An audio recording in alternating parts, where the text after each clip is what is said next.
Well, it's been a long time since the Warriors had an all-star, and they acquire one today in David Lee, the power forward, and a sign and trade from the New York Knicks. And David, first and foremost, coming to the Bay Area, why did you pick the Warriors? The sign and trade's a little different. You get to choose the team you want to go to. Why Golden State? Well, Mr. Riley and Mr. Cohen from the start were after me in free agency and came through with a plan that made it very attractive to come out to Golden State.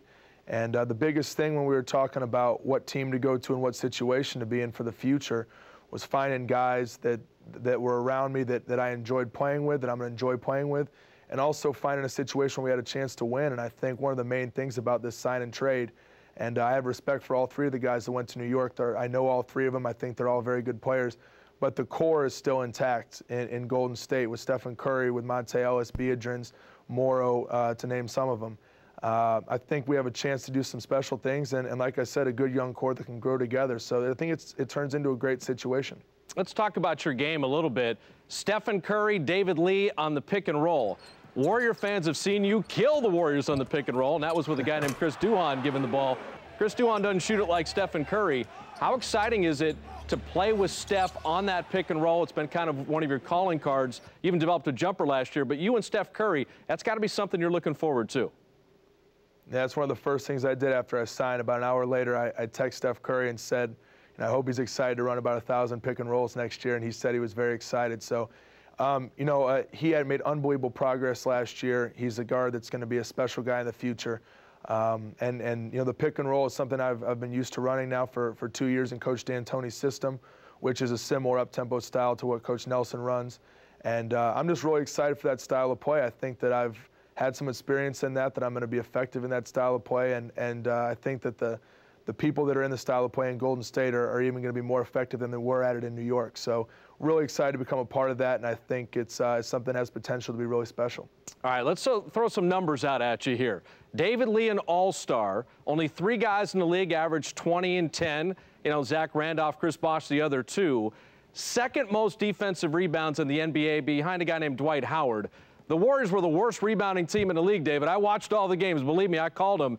To have a guy who can rebound the ball, fans are going to love you because grabbing the ball, starting the break, offensive rebounding, one of your calling cards. At 6'9", 250, why are you such a good rebounder? Well, I think a lot of rebounding is an attitude. I think that there's a lot of guys in the league that concentrate on scoring the basketball. And for me to really get my start and get a place on the court in New York in my first few years, I had to do something different. We had a lot of scorers. We had the Marburys, the Steve Francis, guys that are high-volume shot guys. And so I had to find a way to get on the floor and to be successful. And I found that with hustle plays and rebounding. So I've just tried to expand my game from there, but that's something, rebounding is something that every time I go on the floor, I know that I want to accomplish, and I think that's kind of my calling card. And I think with the up-tempo style that Golden State wants to play, that Coach Nelson wants to play, a big part of that is defensive rebounding because you can't get the ball and go till you get the rebound. But I think the Warriors, even without me, are going to be a much improved rebounding team. I mean, Andres is coming back off an injury, and there were a lot of injuries last year to the bigs.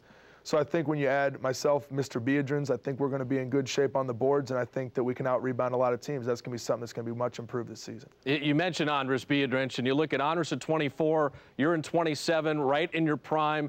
Steph is sitting there at 22, Monte's at 25. It's 4 young pieces, all entering real good times of prime basketball years, but Biedrins is a true center. We've seen him average a double-double. You get to slide to power forward. I don't think you're going to mind not having to play center as much as you did in New York. That can get a little old after a while. Yeah, I think I'm capable of playing the 4 or the 5, but yeah, every single night going up against Dwight and then Shaq and then others, it takes its toll. And with the amount of minutes I was playing by the end of the season, I was pretty tired last year. But Andres is a great player. I'll be very happy to be playing alongside him rather than against him because we've had some tough battles in the past.